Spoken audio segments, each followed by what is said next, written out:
Bonsoir. Pour répondre à la question de l'employabilité des jeunes et surtout de l'adéquation formation-emploi, il a été mis en place les institutions de formation en alternance et développement IFAD. Ce soir, dans cette émission spéciale, nous nous intéressons justement à ces institutions, à ces instituts. Qu'est-ce qui est fait concrètement? En quoi ces instituts participent pour répondre efficacement donc à cette question, à cette préoccupation de l'employabilité des jeunes? Eh bien, nous avons sur ce plateau spécial des professionnels, des experts, disons même on va dire des enseignants de ces IFAD-là qui sont là pour nous en parler. Eh bien, nous avons sur ce plateau nous avons le directeur général de l'Agence Éducation Développement AED. Il s'agit de M. Damipi Nupoku. Monsieur le directeur, bonsoir. Bonsoir. Votre micro. Bonsoir. Bonsoir, monsieur le directeur, et c'est un plaisir de vous retrouver sur un plateau de la télévision togolaise. Le plaisir est partagé. Merci beaucoup. Et nous avons également à côté du directeur général, le directeur général adjoint de l'Agence Éducation Développement. Il s'agit de monsieur Komi Nassini. Monsieur Nassini, bonsoir. Bonsoir Anita. Et merci d'être sur ce plateau avec nous. Nous avons également le responsable de l'insertion socio-professionnelle des diplômés des IFAD de l'Agence Éducation Développement. Il s'agit de M. Kekeou André Banguina. Monsieur Banguina, bonsoir. Bonsoir Anita. Nous avons également des professionnels ou des experts en énergie renouvelable. Pourquoi des énergies renouvelables? Vous le saurez dans le courant de cette émission. Eh bien, nous avons M. Serge Adoté. Il est vice-président de SAER Togo. SAER, c'est la synergie des acteurs des énergies renouvelables au Togo. Il est le directeur de la société CH2000. Monsieur Adoté, bonsoir. Bonsoir Anita. Et merci également d'être sur ce plateau avec nous. Et à côté de M. Adoté, nous avons Dr Kalimou Gounteni. Il est le PDG de Global Innova Power. Monsieur Gounteni, bonsoir. Anita, bonsoir. Et merci d'être sur ce plateau avec nous. Merci beaucoup. Alors, merci, chers invités, d'être là. Nous allons découvrir en détail le fonctionnement des IFAD. Mais avant tout propos, nous allons peut-être retourner un peu dans le passé pour faire l'historique, justement, de ces IFAD, comment l'histoire est née. Et c'est avec Ulrich Amega. L'aventure a commencé en juin 2019 à Elavagno, dans l'Est Mono. Ce jour-là, le président de la République, Faure Sozomnania Singbe, ouvrait officiellement les portes du tout premier institut de formation en alternance pour le développement, IFAD Elavagno, dédié à l'aquaculture. Implanté sur une superficie de 67 hectares, il comprend un complexe pédagogique et une ferme aquacole. Principale mission, accompagner le développement de cette filière et combler le déficit en produits halieutiques, tout en offrant aux jeunes Togolais des formations qualifiantes et diplômantes basées sur l'approche par compétences. La vision du chef de l'État à travers ce projet ambitieux est de faire de la jeunesse un acteur clé du développement économique du pays en lui donnant la possibilité d'entreprendre dans ce domaine d'activité. La production nationale en produits halieutiques ne couvrant que 35% des besoins des populations togolaises, il faut donc corriger le tir. S'en est suivi l'IFAD élevage de Barkwasi dans la région des Savanes. L'objectif qui lui est assigné est clair, mettre sur le terrain des étudiants capables de réduire les importations du Togo en produits laitiers transformés et en viande. Dans sa politique d'industrialisation du pays et de modernisation des infrastructures, le président de la République a décidé de mettre sur le marché des jeunes dotés de compétences dans le BTP. Pour répondre à cette vision, l'IFAD bâtiment d'Adidogomin fut mis en place en 2021. À ce jour, des centaines de jeunes Togolais sont formés dans ces instituts et bénéficient de moyens pouvant leur permettre de s'insérer sans difficulté sur le plan professionnel. Il y a d'ailleurs quelques mois, les étudiants de la première promotion de l'IFAD Aquaculture ont reçu leur diplôme des mains du président de la République. 5 ans déjà que le projet a démarré. Et sur les 10 instituts prévus pour être mis en place d'ici 2025, 4 sont déjà opérationnels. Le 4e, l'IFAD Énergie Renouvelable, dont les inscriptions pour l'année académique 2024-2025 viennent d'être lancées. Ceci va permettre au Togo de réduire la dépendance du pays en matière d'approvisionnement électrique et favoriser l'accès des populations à des services énergétiques fiables, modernes et à un coût abordable.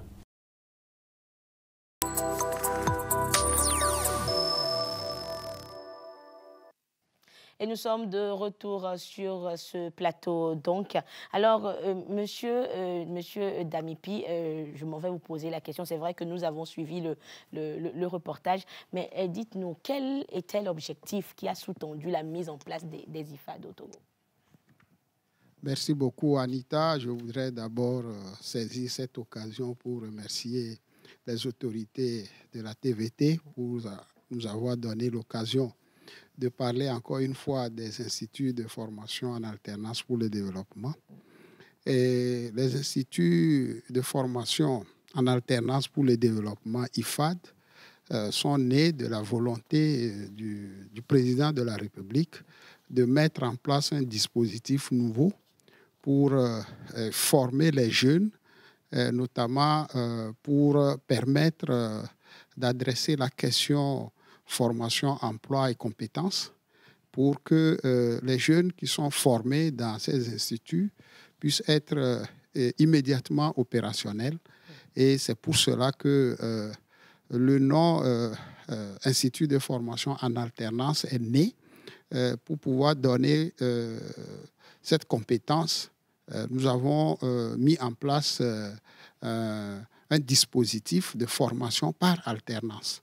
De manière très simple, les jeunes vont à l'école et vont faire la pratique immédiatement, ce qui fait qu'à leur sortie, ils ont déjà cette compétence pour pouvoir travailler dans le métier qu'ils ont choisi. Donc l'objectif, c'est de permettre d'aider les différentes filières au Togo qui ont besoin de main-d'œuvre qualifiée. Et si je prends le tout premier IFAD qui a été créé et dont les cours ont commencé en mai 2019, cette promotion est déjà sortie. Cet IFAD était consacré à la filière aquacole. Et vous savez, dans notre pays, pratiquement 70 à 75% des produits, des poissons sont importés.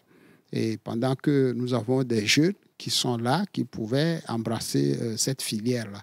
Donc, la création de cet IFAD particulièrement poursuivait le but de pouvoir aider les jeunes Togolais et Togolaises à embrasser la carrière d'aquaculteurs pour que nous puissions augmenter le taux de production locale de poissons. Donc, c'est pour aider cette filière que cet IFAD a été créé. Le deuxième IFAD qui a été créé se trouve à Barkwasi, dans la préfecture de Loti, et est consacré à l'élevage.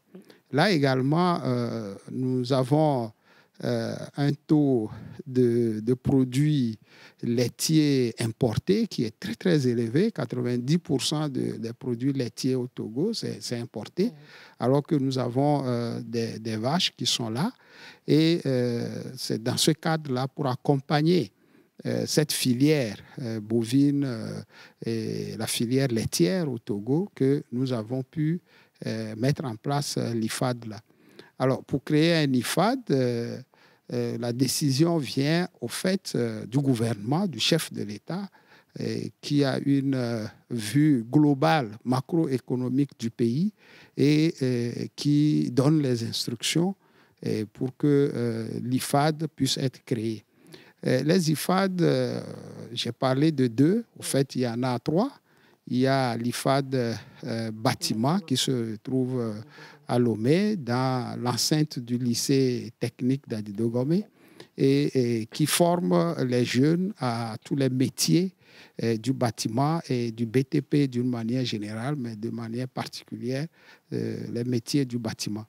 Donc, ces IFAD contribuent à donner de la compétence à la jeunesse pour que, je l'ai dit encore une fois, dès que les élèves sortent, ils ont la compétence et puis ils puissent intervenir immédiatement dans les métiers pour lesquels ils sont formés. Un élément aussi important pour nous, c'est la motivation. Il faut que les jeunes soient motivés. Nous ne voulons pas que les diplômes que nous délivrons soient un diplôme de plus. C'est la motivation, c'est les jeunes qui sont motivés et dans telle ou telle filière que nous prenons, de manière à ce que, une fois qu'ils ont reçu la formation de qualité qui est donnée, qu'ils puissent exercer effectivement ce pourquoi ils ont été formés. D'accord. Merci beaucoup, monsieur Damipi, monsieur le directeur général, pour ces explications. Alors, peut-être, monsieur Nassini, nous n'allons pas revenir encore sur les objectifs. Et monsieur le directeur a déjà effleuré peut-être la spécificité des IFAD. Nous y reviendrons. Mais disons qu'avec cet objectif-là, qui est premier, lorsqu'on lançait les IFAD, aujourd'hui, de 2019 à aujourd'hui 2024, déjà, que peut-on dire? Quel bilan on peut dresser? Je vous remercie pour la question. Le bilan qu'on peut dresser est un bilan largement positif. Je vais commencer par le nombre d'IFAD, comme le ministre l'a dit. Nous avons démarré en 2019 et aujourd'hui déjà, nous ouvrons déjà le 4e IFAD qui est dédié aux énergies renouvelables. Il vient de citer les 3 autres, je ne veux pas revenir là-dessus. Il faut dire qu'en plus des 4 que nous ouvrons déjà, il y a un 5e IFAD élevage d'Avetonou. Donc il y a un 5e dont les travaux de construction sont très avancés dans le processus de création. L'ingénierie pédagogique est réalisée et nous attendons donc juste d'ouvrir aussi dans le temps à venir ce IFAD qui sera le 5e. Alors déjà, parti en 2019, si nous sommes déjà à 5 IFAD aujourd'hui, déjà par rapport au nombre d'IFAD, c'est déjà une promesse tenue de la part du gouvernement. Et je vais aussi maintenant peut-être aborder la question du nombre d'apprenants formés. Et pour vous dire que la première promotion est sortie à l'IFAD aquaculture en 2022. Et je ne vais pas évoquer la question d'insertion puisqu'on en viendra. Une deuxième promotion est sortie à l'IFAD aquaculture en 2023. Et cette année, en 2024, nous avons des apprenants qui sont sortis, bacheliers professionnels de l'IFAD élevage de Barkwasi et de l'IFAD bâtiment, où nous avons plusieurs filières de formation. Et donc, par rapport au nombre d'apprenants formés, nous évoluons tel que nous l'avons prévu. Et par rapport à l'insertion, je venais de le dire, on avait promis que si les apprenants sortaient, on les accompagnerait. Et mon collègue, le responsable de l'insertion, vous dira les efforts qui sont déjà réalisés aujourd'hui et là où nous en sommes.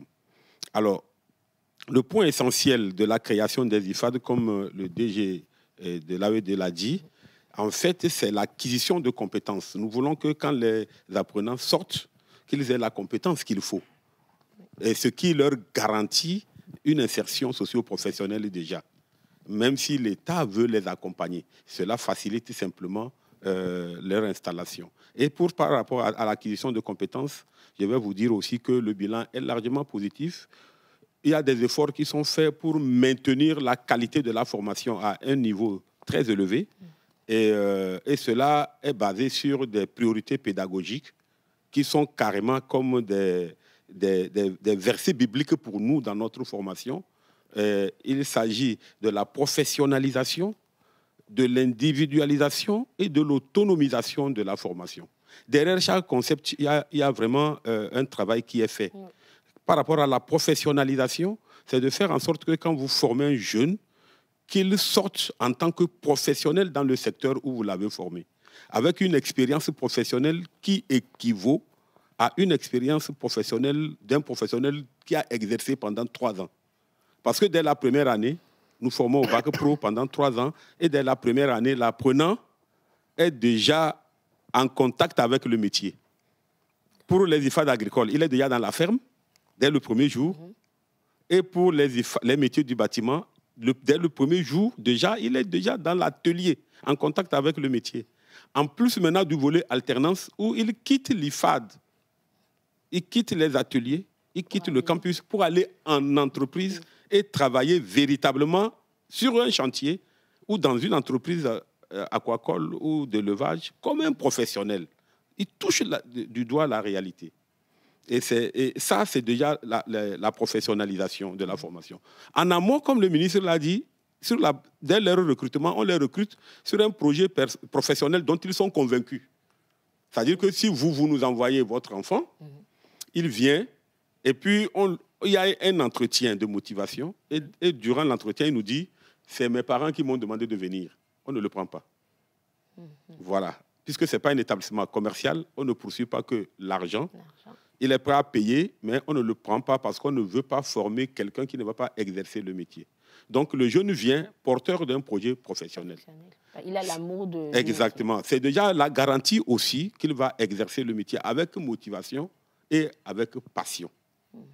Et en plus donc du nombre d'IFAD créés, en plus du nombre d'apprenants formés, et nous maintenons la qualité au haut niveau. Et par rapport à la professionnalisation, je vais ajouter le fait que nous concevons l'ingénierie pédagogique, les modules de formation, en lien avec les professionnels avec lesquels nous partons ensemble dès le démarrage de la conception même de la formation, en termes de contenu, en termes de cours qu'on donne, ils interviennent, et en termes d'accueil des apprenants au sein de leur entreprise, ils sont sur les professionnels dans chaque filière sont présents sur toute la ligne dans la politique de formation dans les IFAD. Ils sont présents également à la phase finale dans l'évaluation, parce que l'évaluation au niveau de la formation professionnelle ne se fait pas comme on écrit dans les autres examens uniquement, mais on évalue à travers un contrôle en cours de formation que nous appelons le CCF. Et donc, nous réalisons cette évaluation ensemble avec les professionnels. Ils viennent dans les IFAD, l'office du bac est là, les professionnels sont là, et on accompagne, on évalue à l'œuvre. Il y a la grille d'évaluation de l'apprenant. Il a vu faire, il a fait avec assistance, il a fait en toute autonomie, et il est à l'étape de pouvoir transmettre le savoir-faire. Et on coche que l'apprenant a maîtrisé cette compétence-là. C'est comme ça que ça se fait. Et à la phase finale, ils font surtout pour quand vous êtes dans le secteur agricole, vous connaissez aujourd'hui l'agro-business, il faut être formé, il faut avoir un projet, il faut s'installer en tant qu'entrepreneur. Et donc, au niveau des IFAD agricoles, les apprenants, avant d'aller à la phase finale, qui est l'écrit pour avoir le bac, au niveau de l'IFAD, ils soutiennent leur projet professionnel sur la base duquel on les avait recrutés. Le projet qu'ils ont eu l'occasion de mûrir au sein de l'IFAD, avec l'accompagnement des formateurs d'enseignement général et des professionnels. Et ils soutiennent ce projet-là avec un jury composé des formateurs professionnels de l'IFAD, des professionnels du secteur et des spécialistes, des experts en finance. Parce que gérer une entreprise, c'est aussi il y a cet aspect de gestion. Donc, voilà comment on les forme pour garantir la qualité de la formation. Je ne veux pas être long sur les autres aspects. L'individualisation, c'est que nous les recevons. Il y a de différents âges. Pour vous dire la petite histoire, il y a des étudiants qui ont la licence qui viennent faire le bac pro dans les IFAD. Ils veulent exercer le métier. Ils ont un diplôme qui ne leur sert pas au moment où ils entendent qu'on lance leur formation dans les IFAD. Ils se disent, je veux avoir quelque chose de concret. Et donc, ils viennent. Donc, quand vous avez en même temps un enfant de 16 ans qui a le BPC et puis un monsieur de 29 ans qui a la licence que vous acceptez, on individualise la formation. C'est au cas par cas. Et au cas par cas. Donc, c'est ça la deuxième priorité pédagogique qui est l'individualisation de la formation. Et l'autonomisation, c'est vraiment tout l'aspect enseignement général, comment rechercher l'information sur Internet, comment la traiter, parce que tout métier évolue. Tout à fait. Donc, si vous formez seulement sur le plan professionnel l'apprenant, il s'en va, il ne pourra pas s'adapter à l'évolution permanente. Et c'est pour ça que nous avons fait en sorte qu'au Togo, le diplôme ne soit pas juste attribué par les professionnels, comme ça se fait dans les autres pays. Quand vous allez en France, vous formez un aquaculteur, les spécialistes de l'aquaculture, où on est avec des spécialistes de l'énergie renouvelable sur le plateau. Normalement, la SAER, sous d'autres cieux, on peut former les apprenants uniquement dans le métier, dans l'acquisition de compétences professionnelles. Et la SAER peut signer le diplôme. Et il reste valable. Dans les grands pays, ça se fait.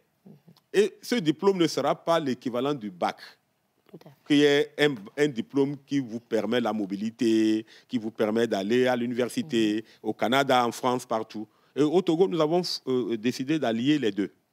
Donc, il y a la formation professionnelle pour l'acquisition de compétences, mais il faut aussi que ce soit un bac.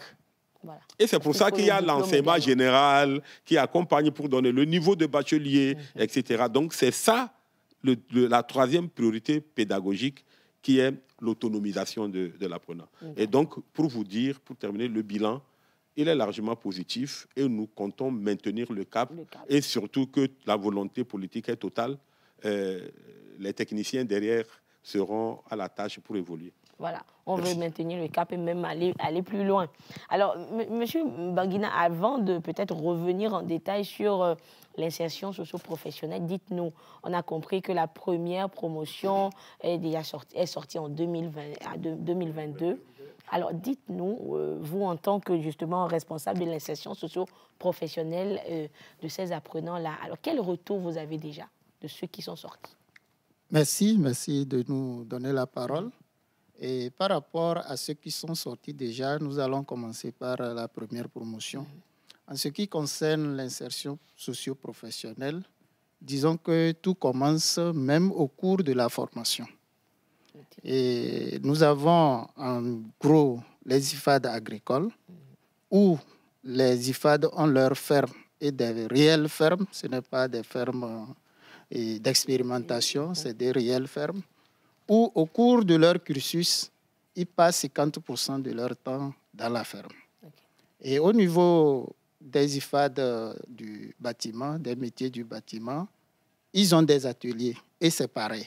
Donc, ils ont 50% du temps où ils passent en atelier. Donc déjà là, durant le cursus, ils sont en train de s'insérer sur le terrain professionnel. Et quant à ce qui concerne l'insertion socio-professionnelle à la sortie, je disais, je vais commencer par la première promotion. Aujourd'hui, les 95% ont été accompagnés avec des financements et les 5 autres pourcents, disons, les 100% sont sur le terrain. Mais les 95% ont accepté d'être accompagnés par le gouvernement qui a mis des institutions en place afin de faciliter l'acquisition du financement de leurs projets dont parlait le DGA tout à l'heure. Et donc, les retours, certainement vous en avez vu déjà. Si nous prenons, on parle de la première promotion, c'est de l'IFAD aquaculture. Donc, ils sont installés comme producteurs de poissons. Et il y en a qui sont sur toute l'étendue du territoire. Nous commençons par Dapon, où nous avons sur le barrage de Dalwak et 3 coopératives qui y sont. Nous descendons dans les plateaux, nous en avons à Agnier qui sont là. Dans la centrale, nous avons à Sotoubois, à Djengré.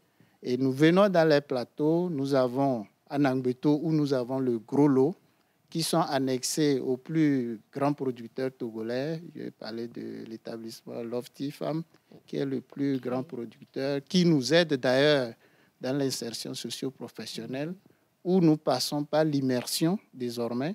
Avec la première promotion, nous sommes allés droit sur le terrain. Et avec eux, nous avons vu qu'ils ont besoin quand même d'un temps d'immersion. Ce qui fait que la deuxième promotion sortie en 2022, aujourd'hui, la majorité, ils sont en immersion en attendant le financement de leur projet et avec les facilités que le gouvernement a mis en place. Et la majorité, comme je le disais, se trouve à Nangbeto. Mais parmi eux, disons que tellement ils sont compétents qu'ils sont sollicités même au-delà de nos frontières. Actuellement, pour la deuxième promotion, nous avons toute une série qui se retrouve au Ghana dans les fermes pour conduire les fermes piscicoles au Ghana. il y en a qui se retrouvent au Nigeria, il y en a qui se retrouvent au Mali. Donc, le retour, nous pouvons dire que le retour est positif. Quant à ceux de l'élevage, qui sont de la promotion 2024, ceux qui sont sortis cette année, ils ont finalisé leur projet et le dossier est en train d'être monté pour le financement. Mais toutefois, aujourd'hui, quand on y va, ils sont en immersion dans des fermes où certains promoteurs de fermes ont signé même des contrats avec certains déjà pour les garder. Parce qu'ils ont vu qu'ils étaient bons. Ils sont bons. Pour ça, ceux qui sortent de l'IFAD, quand même, nous avons déjà des retours. Hein, ils sont bons. Bon, pour la petite histoire, on n'a jamais reçu un promoteur qui nous revienne pour dire « Ah, qu'est-ce que vous nous avez envoyé ?» Mais avant les IFAD, on en trouvait. Il y a des instituts de formation. Avant les IFAD, ils recevaient, ils disaient « Mais qu'est-ce que vous nous envoyez? C'est des bureaucrates, c'est quoi? » Mais ici, avec IFAD, ce n'est pas ça. Ils recevaient tellement de la théorie que la pratique ne suivait pas. Ici, ils sortent avec et la théorie et la pratique. Et la pratique est très intense. Voilà ce que je peux dire en termes de ce qui concerne l'insertion à ce jour. Merci beaucoup, M. Banguina. Nous reviendrons vers vous tout à l'heure pour découvrir peut-être d'autres accompagnements justement de ces apprenants. Mais M. Nassini, je reviens à vous parce que tout à l'heure, on a évoqué ces différents, les spécificités des IFAD. Alors, comment cela se fait? Est-ce que, bon, vous restez et puis vous vous dites, bon, on réfléchit, on dit pourquoi ne pas créer IFAD dans tel secteur? Ou bien c'est après une forte demande que vous dites que ce secteur-là a besoin qu'on approfondisse des compétences et donc on crée des IFAD. Comment cela se passe? Parce qu'on est à 5 IFAD. Merci beaucoup, madame, pour cette question. Et en réalité, le ministre l'a dit, le DG de l'AED l'a dit, c'est le choix du secteur dans lequel il faut créer un IFAD et les formations à mettre en place. Tout cela s'inscrit dans une vue macroéconomique du pays, comme le DG l'a dit. Et donc, le plan de développement, on était au PND quand on a lancé les IFAD, et maintenant on est à la feuille de route. Mais par rapport à cette époque où il y avait le PND a clairement défini les secteurs prioritaires de notre économie au Togo.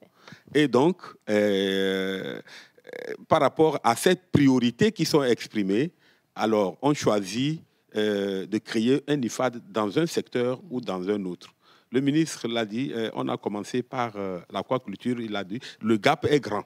Oui. Et pour les produits laitiers, et il a aussi souligné, le gap, la dépendance de l'extérieur est énorme en produits laitiers. Et voilà des bases. Il y a une deuxième condition, un deuxième critère de choix. En fait, les IFAD aussi se veulent des oasis, des pôles de développement, de désenclavement également. Et donc, si vous allez à Barkwasi, là où on a créé l'IFAD élevage, quand vous allez à El Avagnon, là où il y a l'IFAD aquaculture, l'IFAD apporte le développement.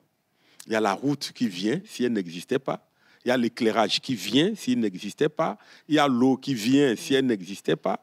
Il y a beaucoup de formateurs, le personnel qui s'installe. Voilà. Quand vous voyez même le campus, il y a la fibre qui vient. Voilà. Et tout ça, c'est vraiment une contribution au rayonnement des localités d'accueil. Et donc, c'est un critère très, très, très déterminant. Il y a maintenant également un dernier critère de choix. Non, là, c'est le critère d'implantation de la zone. Le choix de la zone répond aux potentialités offertes par les localités. Quand vous prenez le premier IFAD d'aquaculture, il est le long du Mono. Pour faire l'aquaculture, il faut de l'eau. Et on vous a dit également, quand les apprenants qui sont sortis s'installent, les zones qu'ils ont choisies, si on vous indique, c'est des zones d'eau. Voilà. Voilà. Et voilà. Et vous savez très bien, quand on voit la pintade au Togo, ça symbolise le Grand Nord. Le Grand Nord. Et donc, et pas que la pintade. Donc, le choix de la zone de Loti pour implanter un IFAD élevage répond également aux potentialités offertes par cette localité-là. Donc, c'est un peu... ce n'est jamais hasardeux. Voilà, le choix se fait exactement pour répondre soit aux besoins des citoyens en produits alimentaires ou en services. Si je prends l'IFAD bâtiment, vous savez, le Togolais, il veut construire. Oui, la priorité du Togolais, il veut construire. Et il ne sert à rien de mettre tout son argent à acquérir un terrain, construire un immeuble qui ne va pas tenir longtemps. Donc, le Togolais était dans le besoin d'avoir des experts, des techniciens aguerris dans les métiers du bâtiment. C'est aussi ce cri de cœur que le gouvernement a écouté et a décidé qu'un IFAD, très rapidement, soit créé dans le secteur du BTP, comme le DG l'a déjà dit. Et pour l'énergie renouvelable, je n'ai pas à démontrer. Le monde entier est nous sommes tous tournés vers les énergies renouvelables. Voilà. Et voilà, donc vous comprenez très bien que le choix se fait selon des critères bien déterminés qui tiennent compte des besoins des Togolais et des potentialités géographiques. Tout à fait. Merci beaucoup, M. Nassini. Alors, monsieur le directeur, très rapidement, avant de passer aux énergies renouvelables, alors, lorsque vous écoutez, parce que forcément, vous avez de ces retours-là, est-ce qu'après de bons retours comme ça, des promotions qui sortent, est-ce que vous vivez peut-être une affluence dans les IFAD après? Parce que, bon, peut-être ceux qui sont sortis sont tellement bons que les autres se disent « Ah, il faut que moi aussi, j'aille me faire former dans les IFAD ». Effectivement, on note quand même que au début, il y avait beaucoup de jeunes qui venaient. À la 3e année, on a vu une certaine... Ça s'est fléchi un peu. Mais après, avec les jeunes qui sont sortis, qui sont installés, qui produisent et qui démontrent leurs compétences et leurs capacités, on a commencé par avoir beaucoup de demandes. Ce n'est pas seulement à ce niveau qu'on a des demandes. Même des filières, des opérateurs économiques qui viennent nous visiter se rendent compte que le concept des IFAD est un concept qu'ils auraient souhaité avoir dans plusieurs domaines. Donc, pour l'instant, nous recevons les instructions du gouvernement pour en créer, mais les opérateurs nous ont déjà approchés pour pouvoir examiner la possibilité de créer des IFAD dans d'autres domaines. Quelque chose qui revient aussi très souvent, c'est la mécanique et surtout la mécanique auto. Et dans ce secteur également, beaucoup d'opérateurs sont venus nous voir pour qu'on commence par y réfléchir. Il y a aussi un autre domaine qui est très important aujourd'hui, c'est la logistique. Comme vous voyez, le pays, le Togo, c'est un pays de services. C'est un corridor et qui dit transport, dit de la logistique un peu partout. Et déjà, nous avons reçu des instructions pour en créer un. Et les études sont en cours pour créer cet IFAD-là. Donc, la jeunesse est là et il y a l'affluence. Mais nous allons prudemment pour pouvoir donner de la formation de qualité à nos jeunes et nous leur demandons de patienter. D'ailleurs, c'est l'une des raisons pour laquelle le chef de l'État nous a instruit de construire un 2e IFAD élevage à Vétonou et un 2e IFAD aquaculture à Gomeglozou. Donc, ça démontre l'intérêt que la jeunesse a pour les IFAD. Souvent, si vous permettez, la population ne comprend pas très bien les IFAD, l'AED, etc. Voilà. Si vous me donnez une minute. Au fait, les IFAD, c'est un peu comme les lycées. Et l'AED, c'est l'institut ou l'agence qui fait toute l'ingénierie pour créer l'IFAD. Et une fois que l'IFAD est créé, construit, le personnel recruté, on nomme un directeur général. Et donc, c'est le directeur général qui conduit maintenant les activités de l'IFAD. L'AED reste toujours derrière pour suivre, pour superviser la formation et surtout l'insertion des jeunes. Donc, l'AED, c'est l'Agence Éducation et Développement. Nous sommes basés à Lomé et c'est nous qui supervisons les créations et l'exploitation des IFAD. Merci beaucoup, monsieur le directeur. Et nous avons compris donc les IFAD répondent justement aux besoins dans ces différents secteurs. Et disons que le secteur de l'heure, ce sont les énergies renouvelables. Et justement, l'Agence Éducation Développement a lancé officiellement les inscriptions pour la rentrée académique 2024-2025 à l'IFAD Énergie renouvelable. Il s'agira donc de former les jeunes dans le domaine des énergies solaires, de l'énergie solaire photovoltaïque, avec des compétences requises pouvant intervenir sur des éventuelles installations. Alors, nous revenons en détail sur le lancement officiel de ces inscriptions pour la rentrée académique 2024-2025 à l'IFAD et énergie renouvelable. Et nous revenons sur ce plateau. C'est un reportage de Maoko Ariano avec la voix de Marie-Thérèse Nabédé. Garantir un accès universel à des services énergétiques fiables, durables et modernes, cela nécessite une formation professionnelle et de qualité. L'Institut de formation en alternance pour le développement IFAD ouvre les inscriptions de la rentrée académique 2024-2025 à l'IFAD Énergie renouvelable.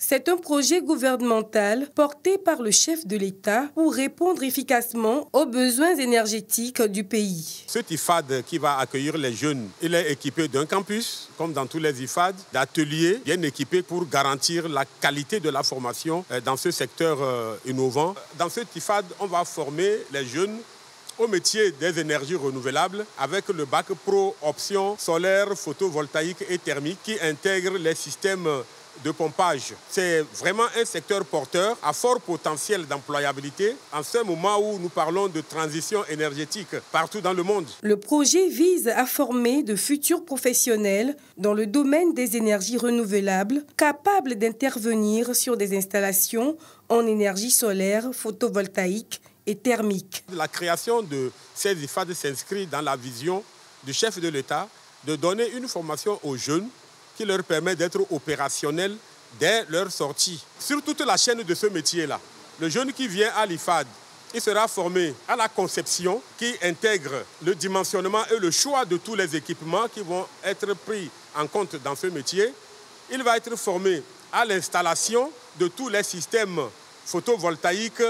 Il va également être formé à la maintenance. IFAD, énergie renouvelable, est une formation grandeur nature sur une durée de 3 ans, sanctionnée par un baccalauréat professionnel. IFAD dispose d'ailleurs des ateliers modernes pour la pratique professionnelle des apprenants. Et nous sommes de retour sur ce plateau. Nous parlons des IFAD. Et justement, cette année, nous aurons IFAD Énergie Renouvelable. Alors, monsieur le directeur, dites-nous, alors pourquoi des IFAD Énergie Renouvelable cette année? Les énergies renouvelables, je crois que on n'a plus besoin d'expliquer ce que c'est. Et quand nous parcourons nos rues, nous voyons bien les panneaux photovoltaïques, que ce soit en individuel, que ce soit pour l'éclairage public, que ce soit sur les toits des maisons et également nos torches. Nous avons des lampes torches avec des petits panneaux solaires. Les panneaux solaires aujourd'hui pullulent et sont presque dans tous les secteurs d'activité. C'est devenu des équipements quotidiens que nous pouvons voir un peu partout. Mais c'est de la technique et il faut pouvoir l'exploiter, les maintenir, les installer. Et en plus de ce que nous voyons, nous avons de grandes centrales. La centrale de Blita, par exemple, qui a plus de 70 mégawatts à elle seule, avec des panneaux et des panneaux à perte de vue. Et ces équipements modernes ont besoin de techniciens chevronnés pour pouvoir d'abord les installer, faire la maintenance et également les entretiens qu'il faut. Donc, c'est pour cela que le gouvernement nous a instruits de concevoir également la formation pour que les jeunes puissent avoir la compétence et les qualifications nécessaires dans ce domaine-là.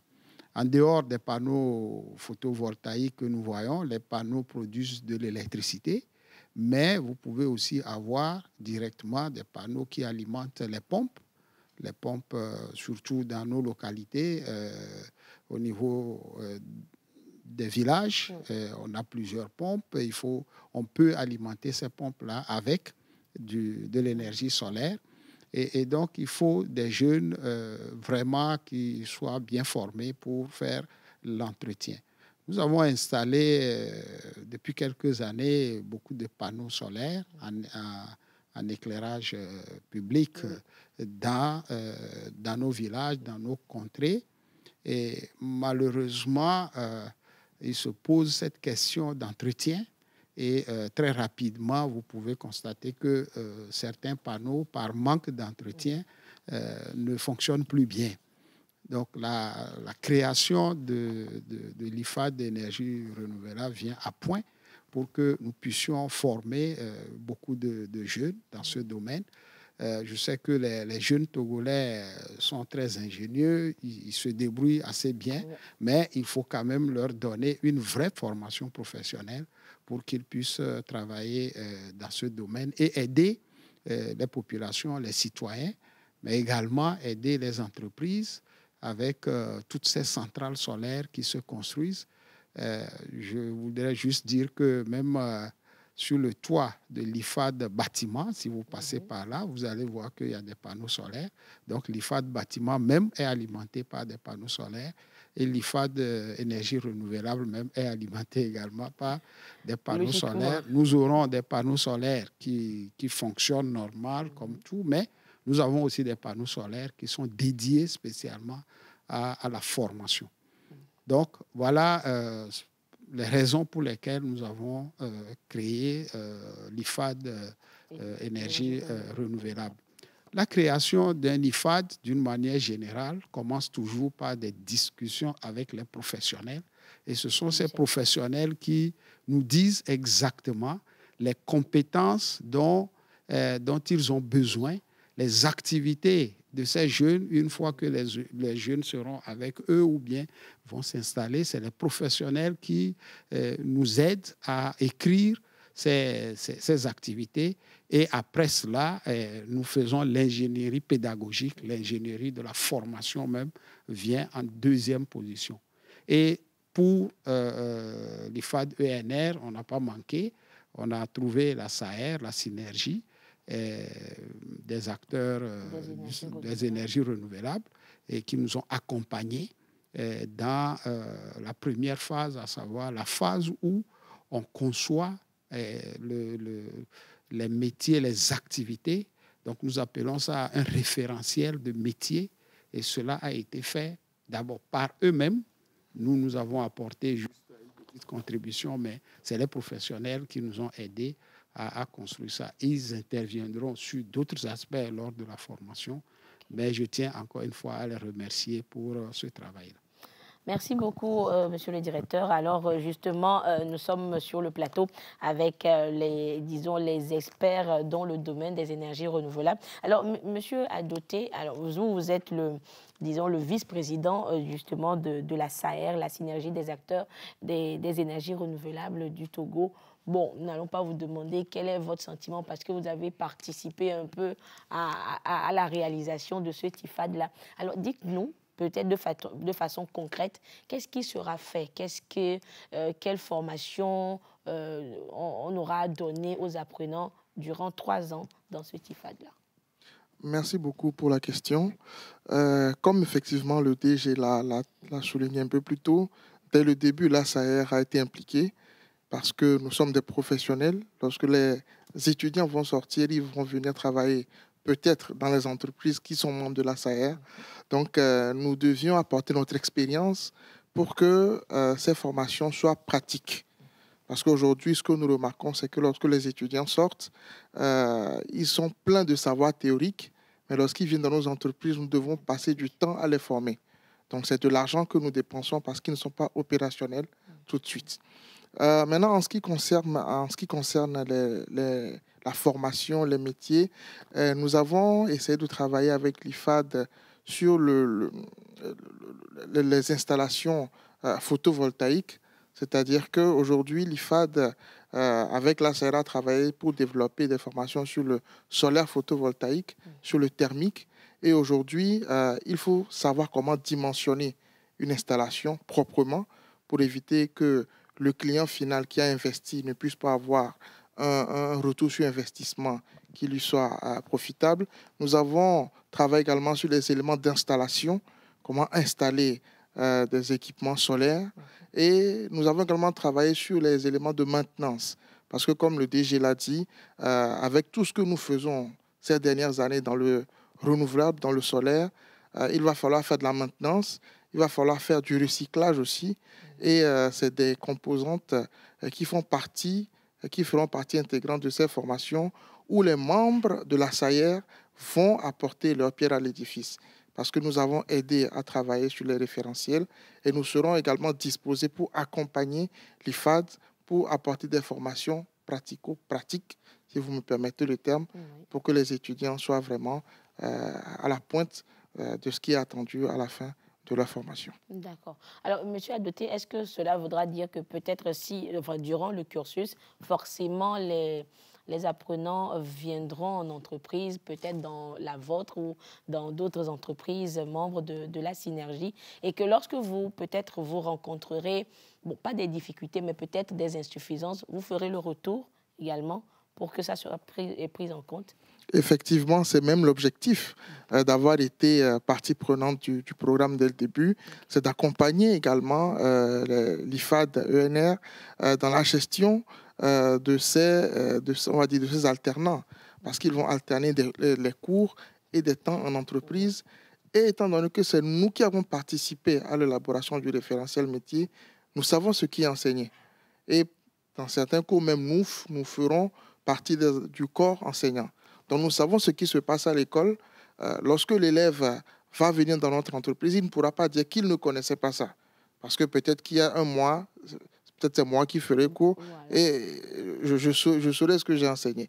Donc nous allons vraiment accompagner les étudiants de bout en bout pour que lorsqu'ils viennent en entreprise, ils puissent avoir la capacité de pratiquer tout ce qui est enseigné en cours. Nous savons que les TP ou les ateliers à l'IFAD vont vraiment faire un travail excellent, mais nous allons aller avec eux sur nos chantiers, justement, pour pouvoir leur montrer les limites du métier et puis les solutions et les moyens de s'adapter en fonction des situations sur le terrain.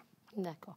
Merci beaucoup, Monsieur Adoté. Alors, Docteur Gouteni, au niveau de Global Innova Power, alors quelles sont les attentes de ce TIFAD-là? D'accord, merci beaucoup. Donc, je dirais que je peux faire un petit témoignage ici. Étant dans le domaine de l'énergie et puis des BTP, nous avons eu le coût d'investissement avec l'État pour nous permettre d'ouvrir une usine de poteaux béton où on fabrique aussi les briques au niveau de la préfecture de l'AV à Bagbé. Donc, l'usine étant ouverte, nous avons eu à recruter des ouvriers parce qu'on a besoin beaucoup plus des techniciens et nous avons eu tous les problèmes. La main-d'œuvre n'était pas bonne. La problématique, c'était ça. On a eu tous les problèmes. Les gens n'étaient pas très bien formés. Mais on avait eu... Il y avait beaucoup d'insuffisances. Il y avait beaucoup d'insuffisances. Et j'ai réfléchi et puis j'ai eu l'idée d'appeler le DG, que je remercie ici, de me procurer 10 stagiaires qu'on va essayer de former. Ces 10 stagiaires qui sont venus, je vous dis que ça a changé tout. Étant en deuxième année, c'est une confidence que je vous fais, il y a des gens de deuxième année même qui nous ont donné des idées. Et si on faisait comme ça? Donc ça veut dire que moi, j'ai même eu à faire des promesses d'emploi aux gens qui ont fait des stages chez moi. Ça, c'est une confidence que je fais. C'est différent. On a vu la différence. Donc, c'est l'idée d'encourager le gouvernement vraiment à aller encore de l'avance. Parce qu'on a besoin d'une main-d'œuvre vraiment qualifiée. C'est la problématique pour toutes les entreprises aujourd'hui. Les gens ont besoin d'aller très vite et très bien. Et il faut quoi? Il faut de la main-d'œuvre. Il faut des techniciens bien qualifiés qui répondent bien. Quand tu les envoies sur un site, au lieu de faire 6 mois, en 3 mois, les gens qui maîtrisent très bien le sujet, en 3 mois, ils ont déjà fini. Donc, c'est pour dire que l'IFAD vient vraiment à point nommé dans nos entreprises. Dans les énergies renouvelables, c'est un dossier très sensible et il faut vraiment des gens qui soient formés, très bien formés pour répondre aux enjeux en énergie. Merci. Merci beaucoup, Dr Gouteni. Monsieur le directeur, je crois que lorsque vous entendez de ces propos, vous êtes content. Bon, je pense que la demande du DG tout à l'heure fait partie d'un ensemble de demandes en réalité. On ne l'a pas dit, mais plusieurs cadres, plusieurs autorités nous approchent pour qu'on puisse leur proposer des jeunes pour venir travailler pour eux, soit dans leur entreprise, soit dans leur ferme. Et jusqu'à présent, ils en sont très contents. Et tout à l'heure, on vous a dit que la première promotion, 95% des jeunes sont installés pour leur propre compte, soit en individuel, soit en coopérative. Mais parmi les 5% qui restent, il y a beaucoup qui sont placés dans des fermes, des cadres du pays, des cadres togolais, parce que ces cadres ont fait la demande. Et pour les énergies renouvelables, nous sommes au début. On voit beaucoup, mais on est quand même au début. On est au début et vous savez, aujourd'hui, lorsque vous placez vos panneaux sur les toits, la société de distribution ne vous permet pas de mélanger le courant produit par votre petite centrale avec les panneaux photovoltaïques avec le réseau électrique. Entre autres, c'est parce qu'on n'a pas les qualifications qu'il faut pour que les installations soient certifiées, conformes. Donc, avec la formation que nous allons donner, ces jeunes, lorsqu'ils vont placer ces petites centrales sur nos toits, auront automatiquement la certification pour que la CET approuve la connexion de ces petites centrales sur le réseau national. Vraiment, cette IFAD-là vient à point nommé pour nous aider à donner de la compétence à ces jeunes. Nous avons aussi, ce n'est pas seulement l'éclairage public ou la production d'électricité pour la CET. Lorsque vous avez des zones reculées où on doit mettre une antenne, quelle que soit l'antenne pour la communication, on fait usage de panneaux solaires. Donc, je peux vous assurer que vraiment, les jeunes qui vont sortir avec le diplôme de bac professionnel énergie renouvelable ne vont pas chômer et nous souhaitons vraiment leur donner toute la formation nécessaire pour qu'ils puissent contribuer aussi au développement du pays. Merci, monsieur le directeur. Alors, monsieur Adoté, déjà, il y a des espérances de boulot déjà. Hein. On n'a pas encore commencé, mais c'est sûr qu'on va en embaucher. Ah oui, aujourd'hui même, je vais dire qu'il y a une pénurie. Les étudiants qui vont sortir, je pense, ne suffiront pas à répondre aux besoins qui est le nôtre. On donne des idées déjà aux téléspectateurs qui vont emboîter le pas aux autres. Effectivement, parce que sous l'impulsion du chef de l'État, depuis 2017 maintenant, le Togo a pris un virage exceptionnel en ce qui concerne les énergies renouvelables et les projets d'envergure se multiplient. Moi, je vais parler de ma petite expérience à mon échelle. À CH2000, nous avons construit la centrale solaire de Blita en 2020 et en 2023. Et en termes de recrutement, on était à plus de 150 techniciens mobilisés tous les jours pour pouvoir rentrer dans les délais par rapport à ce projet. Nous avons construit des mini-grids, nous sommes en train d'en construire, nous recrutons tous les jours. Nous avons installé plus de 10 000 lampadaires solaires ces dernières années. Nous avons recruté jusqu'à 200 personnes.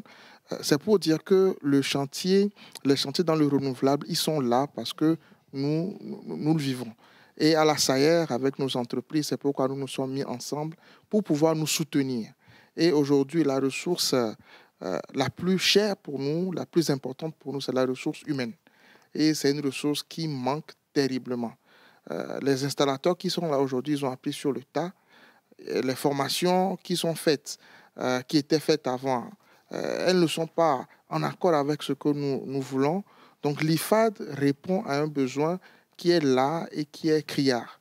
Et nous sommes très reconnaissants d'être partie prenante de ce projet parce que nous en serons les premiers bénéficiaires. Nous voulons rassurer les étudiants. Vivement la fin des 3 années de formation. Hein. Le monsieur Adouté et son collègue sont très impatients. C'est même trop long, les 3 ans. Voilà. On patiente. Vous essayerez de voir avec les stagiaires, peut-être vous arranger pour commencer déjà par les employés avant la fin. Eh bien, monsieur Manguina, je reviens à vous parce que nous parlons d'insertion socio-professionnelle, justement. IFAD, énergie renouvelable, n'a pas encore commencé, mais déjà, on sent ces propositions d'emploi-là. Alors, est-ce que déjà, à votre niveau, vous avez déjà élaboré peut-être le suivi, l'accompagnement après la formation de cette promotion également? Oui, merci de nous revenir sur ce sujet. Effectivement, avant de répondre exactement à votre question, permettez que je dise que nous avons ici sur le plateau des témoignages liés au BTP. Et c'est pareil si on avait invité des professionnels du secteur agricole qui devaient témoigner vraiment de ce qui se passe. Et le ministre l'a si bien dit. Et tous ceux qui sont sur le terrain sont appréciés. Par rapport à la stratégie, pour les accompagner dans leur insertion, aujourd'hui, le gouvernement a mis en place une stratégie avec une convention. Il y a une convention cadre qui a été signée avec l'Agence éducation et développement et le ministère du développement de l'emploi des jeunes.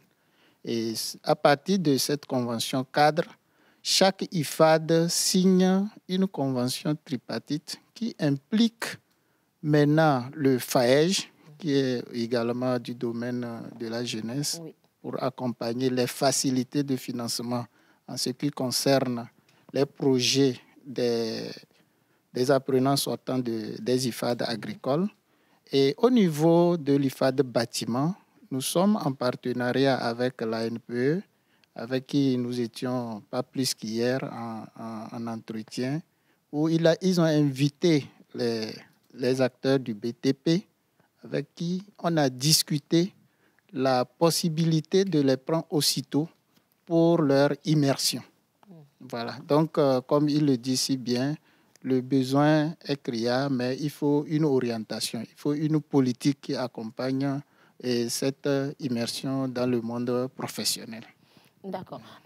Monsieur Manguina, est-ce que cela voudra dire qu'à la fin nous ne parlons pas seulement de IFAD, énergie renouvelable, mais à la fin de leur formation dans les différents IFAD, les apprenants diplômés, ils pourront également travailler à l'extérieur, c'est ça? Avec ce diplôme? Oui, bien sûr, je l'ai dit déjà. Et je l'ai dit au début qu'avec l'expérience de la première promotion, on se rend compte qu'on ne peut pas cadrer quand même ces diplômés avec l'expérience qu'ils ont. Et vous savez, on ne peut pas cacher une compétence. Et une compétence pour être exprimée sur le terrain, on ne peut non plus cadrer. C'est vrai que l'idéal serait que tous soient mis au service de l'État togolais. Mais il est difficile de contrôler vraiment ce secteur où tout le monde aura besoin de ce qui est bon. Et donc, quand ils sont bons, ils peuvent travailler n'importe où. Par rapport à l'énergie dont vous parlez, il n'y a pas qu'au Togo. Vous savez qu'il y a des zones en Afrique aujourd'hui qui auront plus besoin de cette énergie que nous au Togo ici. Donc, si nous avons de ces compétences, c'est vrai que localement, on nous dit déjà que le marché, on a le besoin, mais il serait difficile de retenir quelqu'un qui voudrait... Peut-être qu'il y a de bonnes propositions ailleurs. Ça va être compliqué. D'accord. Mais ça serait l'idéal. D'accord.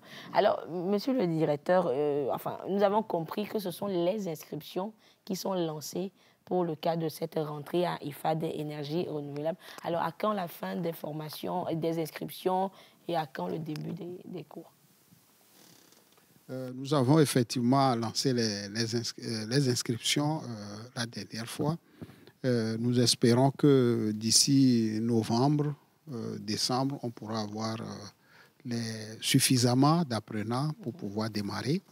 Mais en tout état de cause, nous pensons démarrer au début du mois de janvier.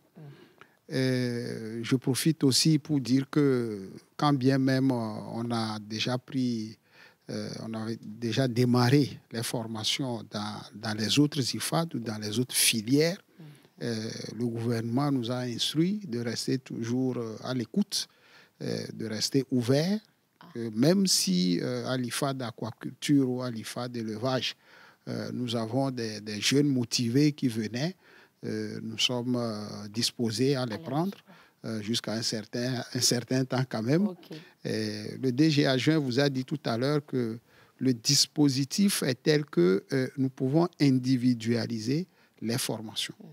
En termes d'âge, il vous a dit on a des jeunes de 16 ans, 17 ans qui viennent d'avoir le BPC, mais juste à côté, vous avez des messieurs de 30 ans qui sont là, qui veulent également avoir cette compétence-là.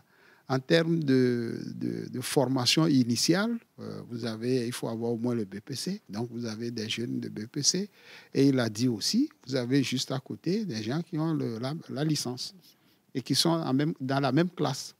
Donc, c'est ce système d'individualisation de la formation qui nous permet de pouvoir gérer ces différences, aussi bien au niveau âge qu'au niveau formation initiale. Donc, si d'ici novembre, voire même décembre, il y a des jeunes motivés qui viennent, nous pouvons nous organiser pour les prendre et les accompagner pour qu'eux aussi, ils aient la chance d'avoir cette formation, d'avoir cette compétence pour apporter leur pierre à la construction du pays.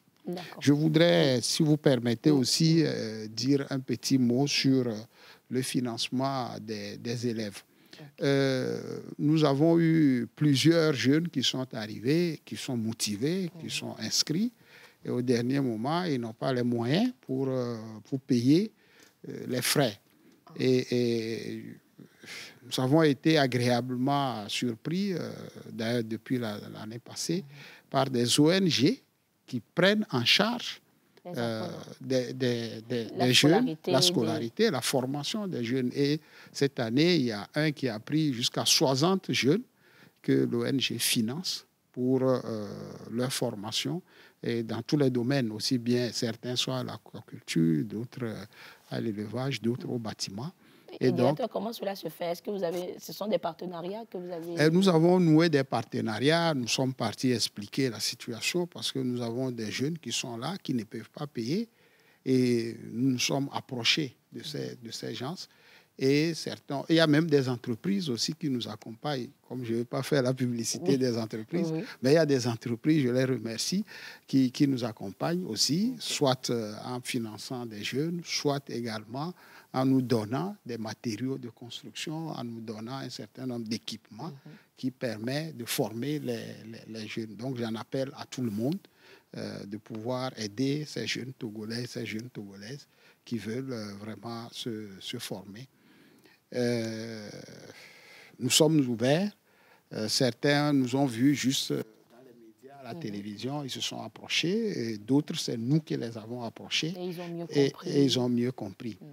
Tout à l'heure, M. Banguina a parlé un peu de la stratégie pour les jeunes qui seront formés dans les énergies renouvelables.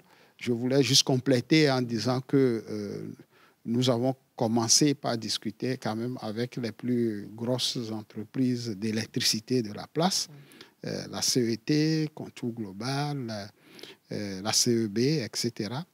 Parce qu'au-delà du panneau photovoltaïque, ce qui sort, c'est de l'électricité. Donc, il faut aussi savoir ce que c'est que l'électricité, comment faire les branchements, etc. Donc, nous espérons aussi que ces entreprises, ces grosses entreprises de la place vont nous accompagner. Nous sommes ouverts pour également faire de la formation continue des agents de ces entreprises. Et je peux peut-être vous dire que nous utilisons les méthodes très, très modernes pour faire les formations au-delà de tout ce que nous connaissons, c'est-à-dire la formation avec les ordinateurs, etc. Nous venons de lancer également la formation à travers la réalité virtuelle. Donc, avec les casques virtuels, nous pouvons faire des formations pour nos jeunes de la place. Merci beaucoup, monsieur le directeur général. Alors, monsieur Nassini, peut-être pour continuer dans la même lancée que le directeur général. Alors, nous parlons d'individualisation de la formation. Alors, si je prends un étudiant, un apprenant de 16 ans, un apprenant de 30 ans et tout, c'est vrai qu'on prend la formation au cas par cas. Est-ce que cela voudra dire qu'il faut un certain effectif pour pouvoir mieux prendre, comment je peux dire ça, mieux s'occuper de ces apprenants-là? Est-ce que vous avez un effectif que vous ne dépassez pas dans les IFAD ou bien tout le monde vient? Merci beaucoup, Madame Anita. Et effectivement, la gestion de l'effectif est déterminante pour garantir la qualité de la formation. Tout à fait. Et donc, nous avons des groupes de 15 dans les IFAD et que nous pouvons regrouper en groupes de 30 pour les matières d'enseignement général. Mais quand on est au niveau de la gestion du côté professionnel de la chose, aussi bien en atelier qu'en entreprise, là, automatiquement, on éclate au maximum possible. Et donc, pour des cours techniques, on a des salles techniques de 15, pas plus, pour pouvoir garantir l'acquisition de compétences. Et dans le cadre de cette individualisation, il y a beaucoup d'aspects qui interviennent. Et pour la qualité, dans le cadre toujours de la qualité de la formation, nous avons le numérique qui est vraiment au cœur de la formation dans les IFAD. Et nous avons dans chaque IFAD un environnement numérique de travail et une salle ressources. Cela impose que chaque formateur ait un bureau virtuel et cela impose également que chaque apprenant ait un bureau virtuel. Donc, au-delà même des groupes de 30 pour les matières d'enseignement général, de 15 pour l'enseignement d'aspects techniques et de gestion dans les fermes, on a même des groupes, disons, d'un apprenant, puisqu'il a son bureau virtuel, et donc il est suivi individuellement. C'est pourquoi on parlait de l'individualisation. Donc, chaque apprenant ayant un bureau virtuel, si vous êtes venu avec une licence en anglais, vous voyez que le professeur d'anglais n'a pas à vous accompagner.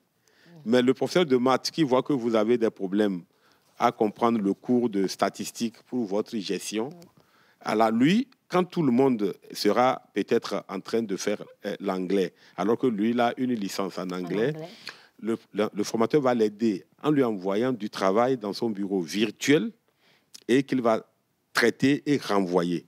Donc, le système est vraiment individualisé au-delà de la gestion des groupes.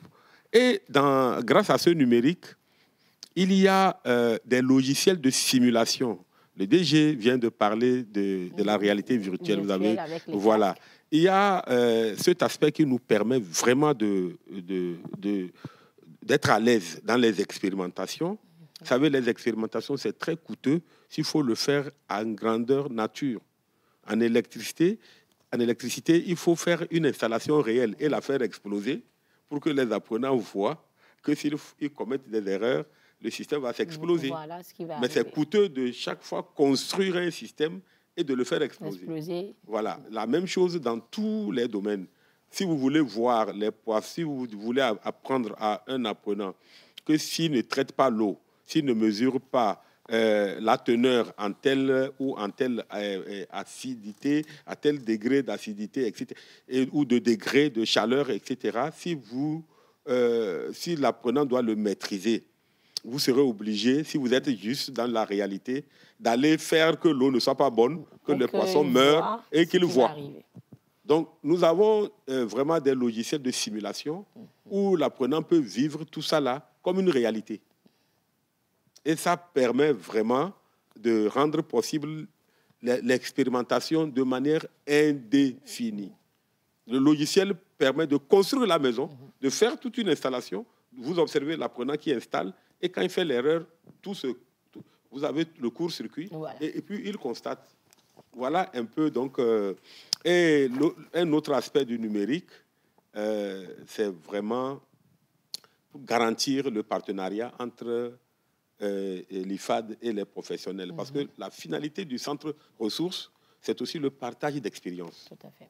Et donc, à travers notre serveur, notre banque de données, nous avons des cours ou des conférences ou des démonstrations des professionnels qu'ils vont nous mettre à disposition, que nous allons mettre dans notre base de données et qui va profiter aux autres professionnels, puisqu'ils sont, par exemple, ceux qui sont en association, en synergie, en fédération, et ils ne sont pas tous au même niveau de connaissance. Donc, notre centre de ressources permet de centraliser l'expérience accumulée et de desservir l'ensemble des professionnels dans chaque secteur. Et automatiquement, puisque la base de données est là, chaque apprenant a un temps personnel de recherche. C'est défini que ça soit 15% du temps dans la formation qui est laissé comme temps personnel aux apprenants pour s'ouvrir sur l'extérieur, voir comment le métier se fait à l'extérieur, dans chaque pays, grâce au centre de ressources, voir également quelles sont les ressources localement déposées. Donc, il y a un temps personnel. C'est pour ça qu'il y a une salle de ressources dans chaque IFAD. Et donc, cela permet, le centre de ressources, le numérique, il est vraiment, comme à travers ce que je vous dis, il est vraiment au cœur de la formation. Et nous disons souvent qu'il ne faut pas confondre nos salles de ressources au centre informatique. Ce n'est pas de l'informatique. Nous ne parlons pas, nous, d'ordinateurs et tout ça. On parle plutôt de ressources parce que vraiment, les équipements ne sont que des outils. Mais la finalité qui est derrière, elle est très dense. Et elle n'est pas visible, mais elle est au cœur de la formation. Et quand nous envoyons, excusez-moi vraiment de le dire, nos apprenants, quand on les envoie à d'entreprises, on parle de stage. Au Togo, généralement, dans nos réalités, on sait ce que c'est qu'un stage. Le stagiaire, c'est celui qu'on envoie aller faire la photocopie, aller acheter tel, à manger à tel. Non, mais ce n'est pas comme ça. Chez nous, l'apprenant en entreprise poursuit sa formation. Voilà. Et donc, nous les envoyons en entreprise avec une grille de notation. Et donc, quand ils vont, les professionnels s'assurent que chaque objectif de formation est atteint. Si ce n'est pas atteint, la fiche nous le dira à travers ce que nous appelons le retour entreprise. Voilà. Parce que quand l'apprenant revient, on mesure ce qu'il a acquis. Voilà. Et à travers voilà. Et ce n'est pas de la fantaisie, parce que généralement, vous avez entendu qu'ils se plaignent qu'on leur envoie des diplômés, mais qui ne sont pas à la hauteur. Voilà. Mais cette fois-ci, c'est eux qui notent. En entreprise, les apprenants vont et reviennent grâce à la grille de notation et dans un système mis en place que nous appelons outil de liaison, qui comprend des ressources humaines et des outils. La fiche de la grille de notation, c'est un outil. Il y a un chargé de partenariat au niveau de chaque IFAD et au niveau de l'entreprise, il y a un tuteur également. Donc, c'est tout un système quand nous disons que nous envoyons les apprenants en entreprise. Et c'est la formation qui se poursuit également quand on envoie les apprenants en entreprise. Oui, monsieur le directeur, alors dites-nous, aujourd'hui, c'est vrai que nous tendons vers la fin de l'émission, nous avons parlé de long en large du fonctionnement dans les IFAD, de la compétence, de la qualité de la formation, mais est-ce qu'on peut évoquer le coût de la formation à l'IFAD? Bien sûr. Nous avons compris qu'il y a des apprenants qui ont des difficultés et qui sont soutenus. Alors, quel est le coût de la formation? Alors, je dirais que les calculs des comptables ont donné des coûts, mais le chef de l'État a demandé quand même de revoir ces coûts à la baisse. Et aujourd'hui, nous sommes à 350 000 ou 400 000 au niveau des IFAD. Ce n'est pas exactement la même chose. Je voudrais aussi préciser et le dire avec l'occasion que vous nous donnez. Nous étions partis sur la base de 400 000 et au niveau des IFAD de l'agriculture, c'est-à-dire aquaculture et élevage, nous avons c'est l'internat, donc il y a des chambres pour les apprenants et puis nous avons une cantine où les apprenants étaient pris en charge. L'année passée, nous avons pris quand même sur nous, parce qu'on a entendu aussi un peu de bruit, et nous avons lancé un diagnostic, une enquête auprès de tous les élèves et il est ressorti qu'il y avait un certain nombre de plaintes. Et un certain nombre de plaintes par rapport à la nourriture. Alors, pour éviter ces plaintes, nous nous sommes dit qu'il vaut mieux réduire un peu les frais de scolarité et leur donner la possibilité eux-mêmes de se prendre en charge. Donc, c'est ce qui a été fait cette année. C'est vrai que ça fait l'objet de beaucoup de réflexions au sein des IFAD et de l'AED, mais surtout quand vous lisez les résultats de l'enquête, c'était un peu préoccupant et la meilleure solution pour nous était de réduire un peu les frais de scolarité. Donc, dans ces IFAD, ils paient plutôt 350 000. D'accord. Donc, c'est 350 000 par an? C'est 350 000 par an. Il faut dire que ça représente à peu près 20 à 23% du coût de la formation. Ça représente 20 à 23% du coût de la formation. Donc, tout le reste est pris en charge par l'État. Par l'État, d'accord. Alors, merci, chers invités, d'être passés sur ce plateau, nous faire découvrir cette initiative géniale quand même qui vient pallier ces insuffisances, le manque d'adéquation, formation, emploi, les IFAD, et nous attendons le début des cours de l'IFAD énergie renouvelable.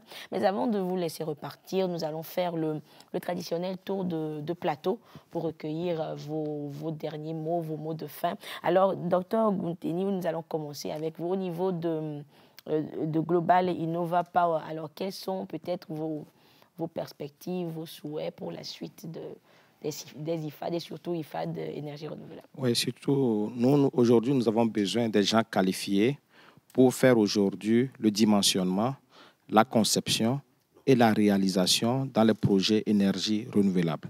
Donc, je vois qu'avec l'IFAD énergie renouvelable qui va bientôt commencer, nous aurons des gens vraiment qualifiés pour nous aider dans le dimensionnement, dans la conception des projets, dans la réalisation des projets et la maintenance des équipements que nous aurons à installer.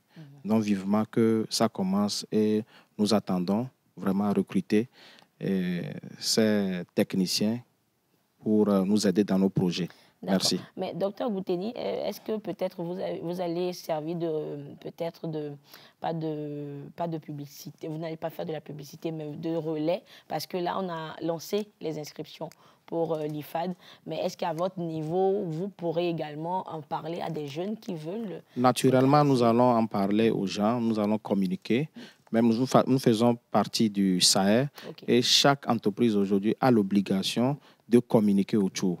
Nous avons des parents, nous avons des frères, nous avons des sœurs et nous devons communiquer autour de ce sujet pour dire aux gens que vraiment il y a des nouvelles stratégies de l'État et que l'État vient aujourd'hui dans la formation des jeunes. Nous devons le faire, c'est une obligation pour nous de le faire. Merci beaucoup, Dr Kalimou Gounteni. Je rappelle donc que vous êtes le président directeur général de Global Innova Power. Alors, Monsieur Adoté, votre mot de fin. Merci beaucoup, Madame Anita. Avant de commencer mon propos, je voudrais une fois de plus remercier le chef de l'État parce que c'est sous son impulsion que nous avons de grands projets qui font vivre les entreprises que nous sommes.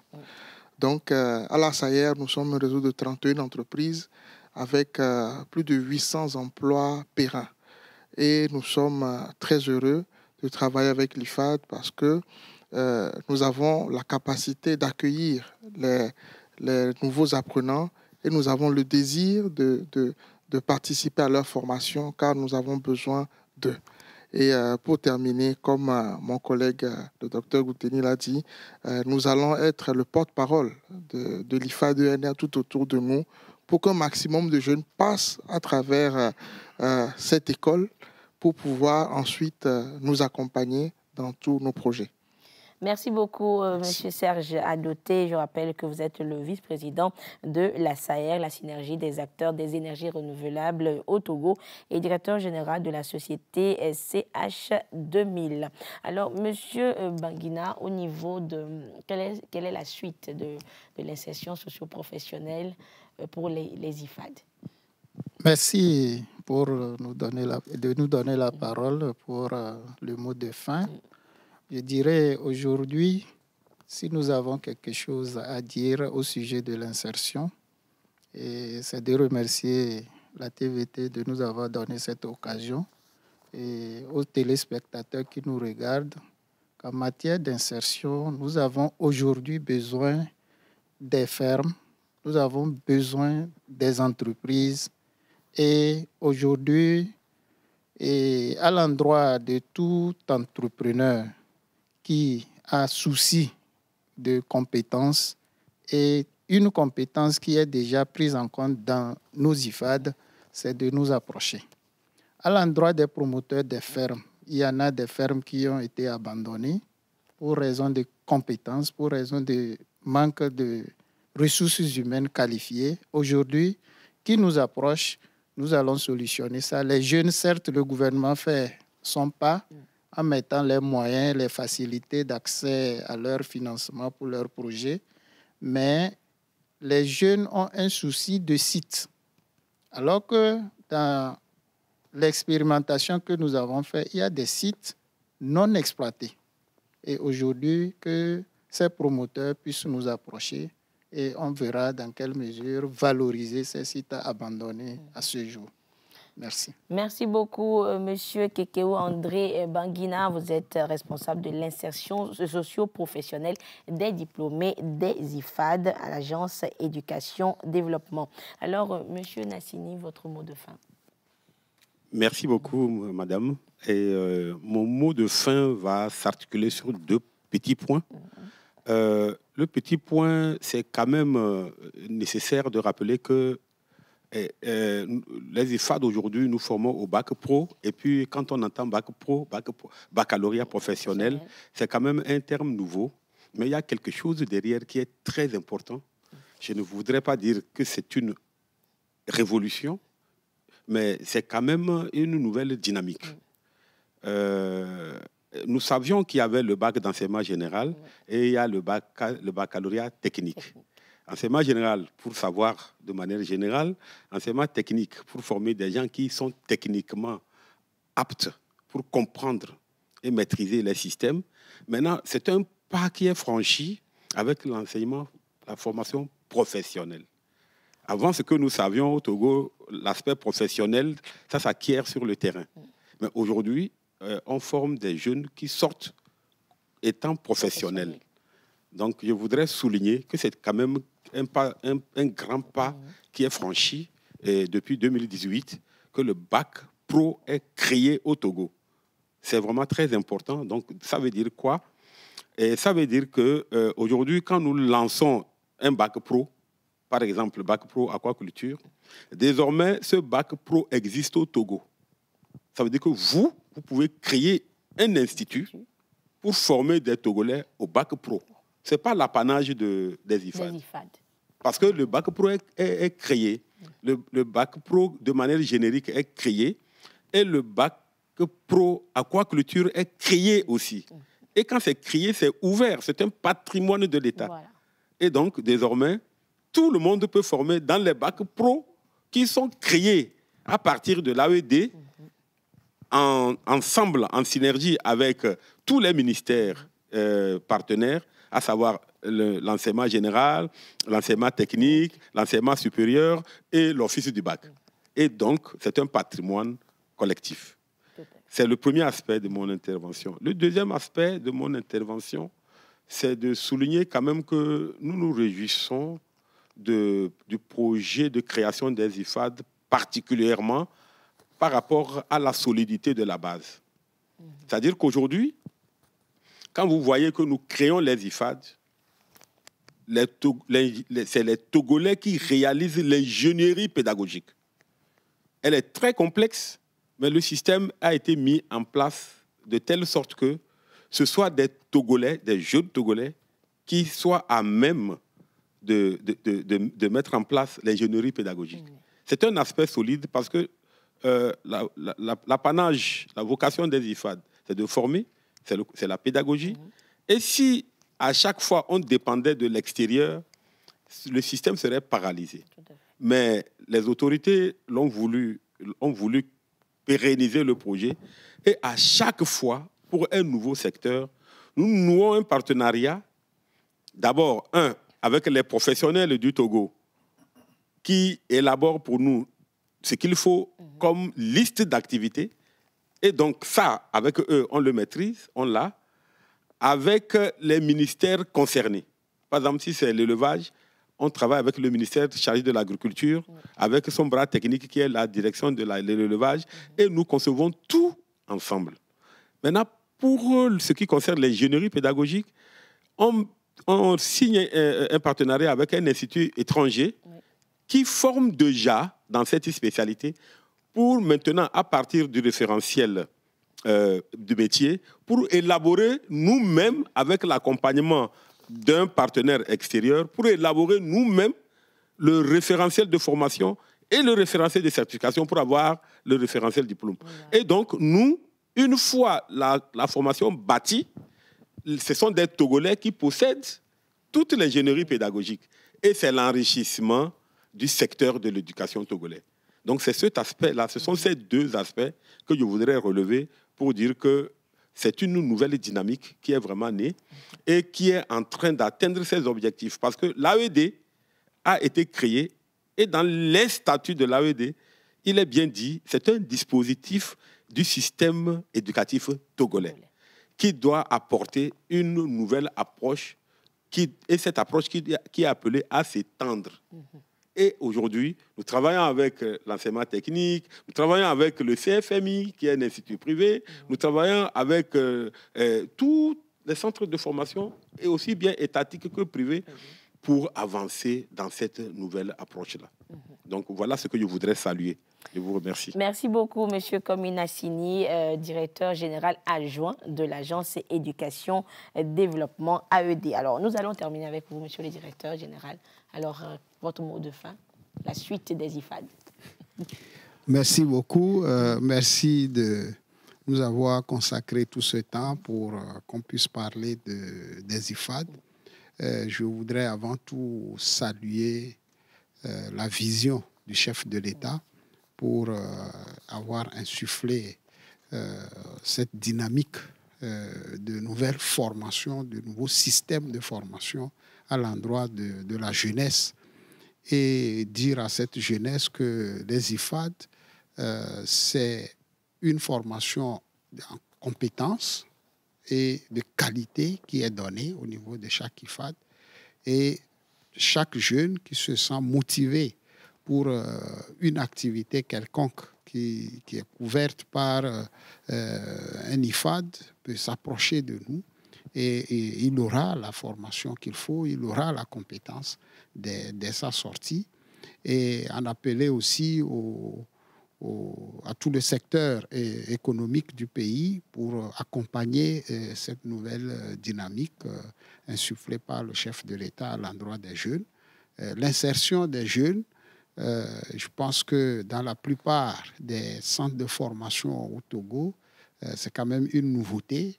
Et un jeune sorti diplômé de l'IFAD n'est jamais abandonné, que ce soit son installation, que ce soit pour l'immersion et même que ce soit pour une formation à l'extérieur du pays, s'il veut continuer ses études. L'IFAD est toujours, l'AED est toujours derrière pour les accompagner, pour s'assurer qu'ils mettent effectivement en œuvre ce qu'ils ont appris et qu'ils ont tous les éléments possibles pour pouvoir exercer l'activité pour laquelle ils ont eu la formation.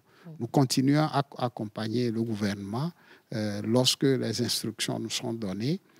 Nous mettons tout ce qu'il faut pour que le plus tôt possible, le plus rapidement possible, un IFAD soit construit et que toute l'ingénierie, aussi bien la partie pédagogique que la partie technique, la partie ressources humaines, etc., que tout ça là, puisse se mettre en place très, très rapidement pour déclencher la formation dans ces IFAD.